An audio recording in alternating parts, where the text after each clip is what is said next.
સીમિત પ્રક્રિયકના જે આપણા દાખલા છે એમાં હું તમને એક બીજો વધારાનો દાખલો છે એ સમજાવવા પ્રયત્ન કરું કે જેને કારણે તમને આમાં વધારે ખ્યાલ આવશે. બુકમાં છે એવું જ છે, 70 કિલોગ્રામ નાઇટ્રોજન વાયુ અને 20 કિલોગ્રામ હાઇડ્રોજન વાયુ એ બેને મિશ્ર કરીએ તો એમાંથી મળતો જે એમોનિયા વાયુ છે એનો જથ્થો કેટલો હશે. જથ્થામાં આપણે ગ્રામમાં પણ ગણીશું અને મોલમાં પણ ગણીશું. તથા સીમિત પ્રક્રિયક કયો છે અને કયો પ્રક્રિયક કેટલા ગ્રામ બાકી રહેશે, આટલી આપણે અહીંયા બાબતોને મેળવવાની છે. તો પહેલાં તો જે તમને વાક્ય રચના આપી છે એના પરથી આપણે પ્રક્રિયા સમીકરણ લખીએ તો પ્રક્રિયા સમીકરણમાં N2 વાયુ H2 વાયુ સાથે સંયોજાય છે એટલે આપણે H2 લખીએ અને એમાંથી તમને એમોનિયા મળે છે એટલે એના પરથી આપણે લખીશું NH3. સમીકરણ બેલેન્સ કરીએ તમને આવડે છે એટલે N2 + 3H2 gives 2NH3. હવે અહીંયા તમને બધું જ વજન ગ્રામમાં કિલોગ્રામમાં આપ્યું છે એટલે આપણે આના પરથી જે તત્વયોગમિતીય આપણે જે ગણતરી કરીએ છીએ એ પ્રમાણે લખીએ તો N2 એટલે તમારું 28 ગ્રામ થાય. H2 હાઇડ્રોજન વાયુ છે 2 ગ્રામ, એ ગુણ્યા 3 કરીએ એટલે 6 ગ્રામ થયું. એમોનિયા 14 ને 3 17 ગુણ્યા 2 એટલે 34 ગ્રામ થશે. એટલે તમે આટલું તો અહીં સમજી શકો છો કે ભાઈ 28 ગ્રામ N2 6 ગ્રામ H2 સાથે સંયોજાય તો એમાંથી તમને 34 ગ્રામ એમોનિયા મળે. આપણને આપેલો જથ્થો છે એ કિલોગ્રામમાં છે, 70 કિલોગ્રામ N2 અને 20 કિલોગ્રામ H2. તો કિલોગ્રામને પહેલા ગ્રામમાં આપણે ફેરવવા પડે તો ગ્રામમાં ફેરવીએ છીએ તો અહીંયા થશે તમારા 70,000 ગ્રામ અને 20 કિલોગ્રામને ગ્રામમાં ફેરવીએ તો 20,000 ગ્રામ. બરાબર, આપણી પાસે હવે જે જથ્થો છે આટલો છે. મેં તમને કહ્યું છે કે તમારે પહેલું કામ શું કરવાનું, સીમિત પ્રક્રિયક શોધવાનું જ કામ કરવાનું અને એના માટે આપણે 2 રીતે ગણી શકીએ. પહેલી રીત 28 ગ્રામ N2 સાથેની પ્રક્રિયાથી તમને 6 ગ્રામ H2 વપરાય છે. બરાબર, તો તમને આપેલો જથ્થો કેટલો છે તો કે 70,000 ગ્રામ.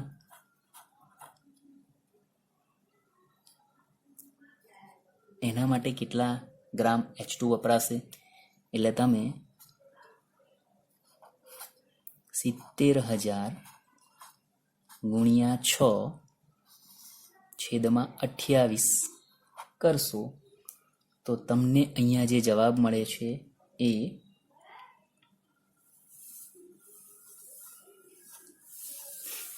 15,000 ગ્રામ આવશે. 15,000 ગ્રામ H2 વપરાય.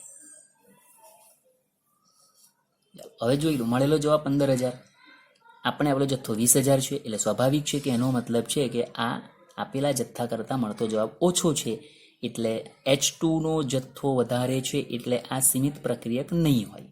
ખ્યાલ આવી જાય એવું છે. બીજા સ્ટેપ પર જઈએ. હવે ઊંધા 6 ગ્રામ H2 સાથે પ્રક્રિયા કરવા 28 ગ્રામ N2 વાયુની જરૂર પડે એટલે વપરાય. તો 20,000 ગ્રામ H2 સાથે પ્રક્રિયા કરવા માટે જરૂરી N2 નો જથ્થો. તો હવે આપણે અહીં લખીશું 20,000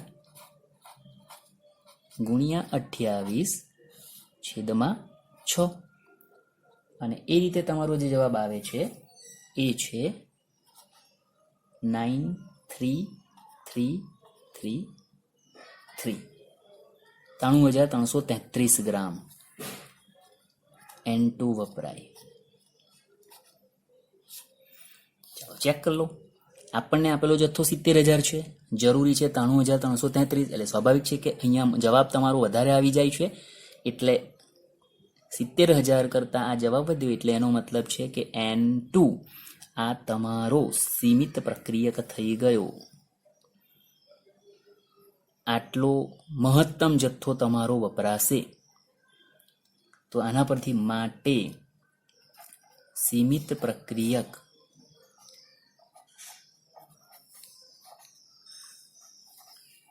N2 વાયુ ગણાય. આ તમને પહેલો જવાબ મળી ગયો. ચલો હવે બીજો જવાબ, કયો પ્રક્રિયક કેટલો વધશે? તો સીમિત પ્રક્રિયક N2 છે તો સ્વાભાવિક છે કે તમારો બાકી રહેતો જે પ્રક્રિયક આવવાનો છે H2 જ આવવાનો છે, કારણ કે એનું મળેલું જે તમારું વપરાતો જે જથ્થો છે એ 15,000 છે અને લીધેલો જથ્થો 20,000 છે. તો આપણે લખી શકીએ કે પ્રક્રિયામાં H2 વાયુ બાકી રહેશે. હવે કેટલો બાકી રહેશે તે માટે તો કે આપેલો જથ્થો ઓછા વપરાતો જથ્થો બરાબર 5,000 ગ્રામ H2 વાયુ બાકી રહેશે. ચલો આ બીજો જવાબ પણ તમારો આવી ગયો. કેટલો જથ્થો બાકી રહેશે કયા વાયુનો આવી ગયું. ત્રીજા જવાબ પર જઈએ, જે અગત્યનો છે આપણો, એ જે પહેલો જ પૂછેલો છે. મળતા વાયુનું એટલે કે એમોનિયા વાયુ છે તમારો, એનો જથ્થો શોધવાનો છે. તો એના માટે આપણે જે તમને હવે સીમિત પ્રક્રિયક મળ્યો છે એના સ્ટેપ પરથી જ જવાય. તો તમને ખબર છે કે 28 ગ્રામ N2 વાયુના આપણે પ્રક્રિયાથી તમને 34 ગ્રામ એમોનિયા વાયુ મળે છે, જે ઉપર લખ્યું છે એ પ્રમાણે. તો પદ આ જ રીતે લખાશે, 28 ગ્રામ N2 વાયુમાંથી 34 ગ્રામ NH3 મળે. તો 70,000 ગ્રામ N2 વાયુમાંથી મળતા NH3 નો જથ્થો શોધો, અથવા કેટલો? તો 70,000 ગુણ્યા 34 છેદમાં 28. તો જે જવાબ મળ્યો એ છે 85,000 ગ્રામ NH3 મળે. હવે તમને જથ્થો જો ગ્રામમાં પૂછ્યો છે તો તમારો 85,000 ગ્રામ NH3 મળે છે, આવી ગયું.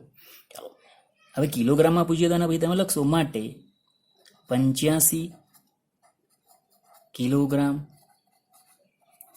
NH3 મળશે. આ તમારો કિલોગ્રામને આધારિત જવાબ કિલોગ્રામમાં. અને એને બદલે તમને જથ્થો મોલમાં પૂછ્યો તો મોલમાં જથ્થો પૂછે છે તો આપણે એના પરથી લખી દઈએ માટે 85,000.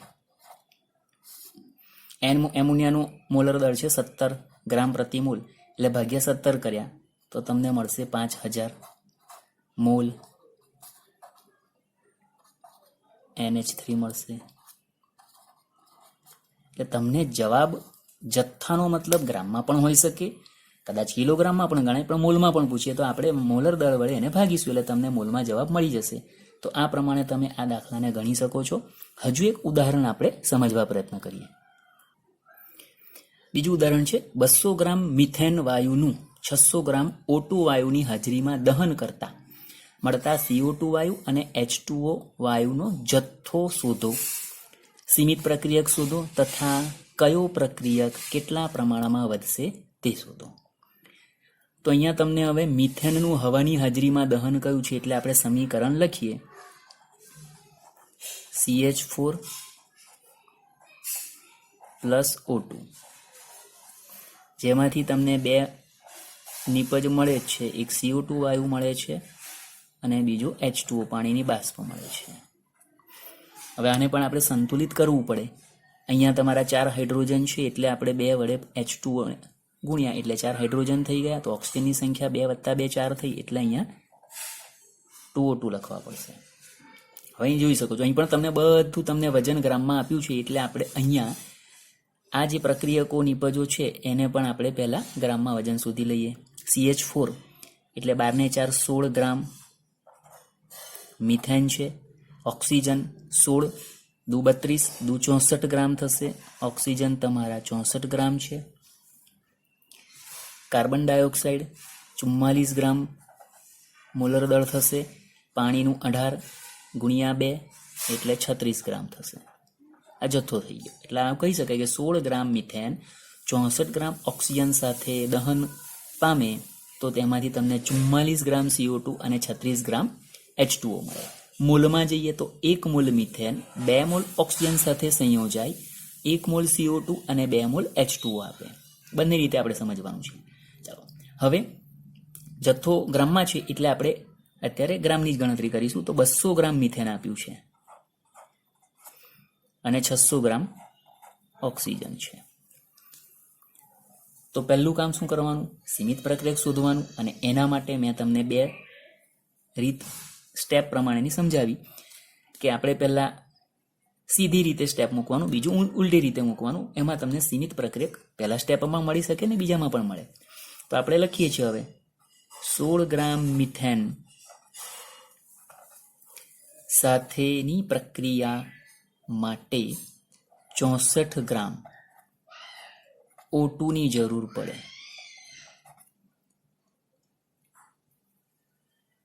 તો 200 ગ્રામ મિથેન સાથે કેટલા ગ્રામ O2 ની જરૂર પડશે? તો 200 ગુણ્યા 64 છેદમાં 16.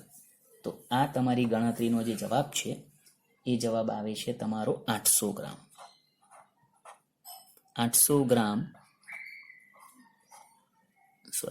O2 વપરાય. આ તમારો પહેલો જવાબ આવ્યો. હવે જવાબ એટલે આપણે જે સીમિત પ્રક્રિયક શોધવાનો છે તેના માટેનું. અહીં O2 કેટલા આપ્યા છે? 600 ગ્રામ. મળે છે કેટલા? 800 ગ્રામ. એટલે સ્વાભાવિક છે કે આના કરતાં આ મૂલ્ય ઓછું છે. એટલે અહીં તમે પહેલામાં જ શોધી કાઢ્યું કે ભાઈ સીમિત પ્રક્રિયક ઓક્સિજન છે. એટલે તમે સીધું અહીં લખીશું, બીજા સ્ટેપ લખવાની જરૂર નથી, જરૂર પડવાની છે એની. અત્યારે તમારો જવાબ તો આવી જાય છે કે ભાઈ માટે સીમિત પ્રક્રિયક O2 છે અથવા ગણાય. બરાબર, આ તમારું આવી ગયો. ચાલો પછી આપણે હવે કયો પ્રક્રિયક વધે છે, કેટલા પ્રમાણમાં, તો કયો વધવાનો છે હવે ખબર પડી જવાની છે. મિથેન વધવાનો છે, પણ કેટલા પ્રમાણમાં વધવાનો છે એ પણ આપણે ગણી લઈએ. તો એના માટે આપણે ઊંધું સ્ટેપ મૂકીશું હવે કે ભાઈ 64 ગ્રામ ઓક્સિજન સાથે પ્રક્રિયા કરવા 16 ગ્રામ મિથેન વપરાય. 64 ગ્રામ O2 સાથેની પ્રક્રિયા માટે 16 ગ્રામ મિથેન વપરાય. તો 600 ગ્રામ O2 સાથેની પ્રક્રિયા માટે કેટલા ગ્રામ મિથેન વપરાશે? તો 600 ગુણ્યા 16 ભાગ્યા 64. તો આનો તમારો જે જવાબ આવે છે એ 150 ગ્રામ મિથેન વપરાય. ચાલો જવાબ આવ્યો 150. આપેલો છે જથ્થો 200 ગ્રામ. એટલે આના કરતાં આ જથ્થો ઓછો છે એટલે સ્વાભાવિક છે કે 150 ગ્રામ વપરાયા પછી 200 માંથી 50 ગ્રામ બાકી રહેશે. એટલે આપણો બીજો જવાબ માટે બાકી રહેતો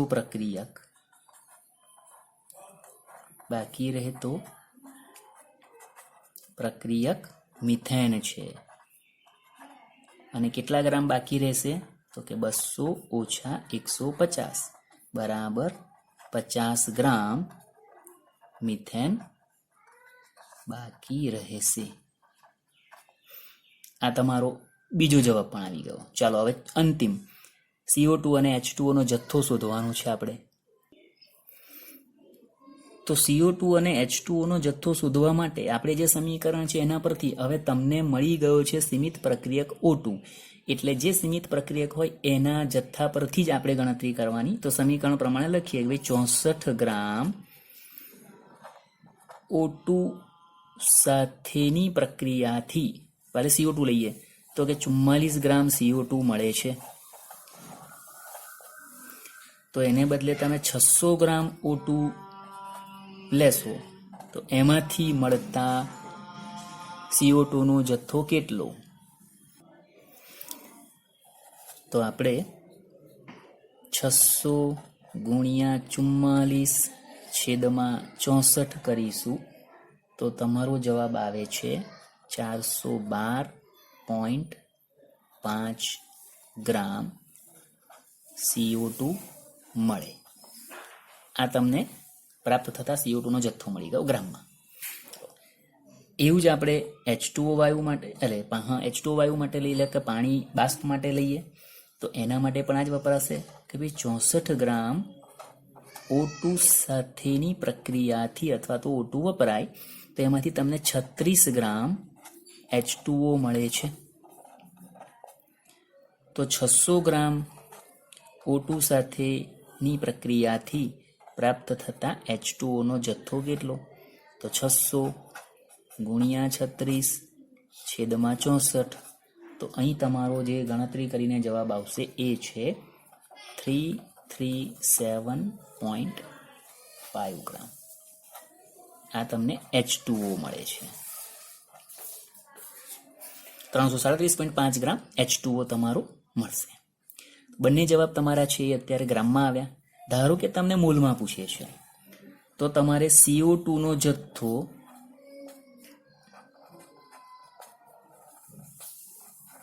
મોલમાં શોધવો છે. તો NCO2 બરાબર મળેલો જથ્થો તમારો છે 412.5 અને એનો મોલર દળ થાય 44. તો એના વડે ભાગશો 412.5 ભાગ્યા 44 કરશો તો તમને જવાબ મળે છે 9.37 મોલ CO2. એવી જ રીતે આપણે પાણીની બાષ્પના મોલ શોધીએ. H2O નો જથ્થો મોલમાં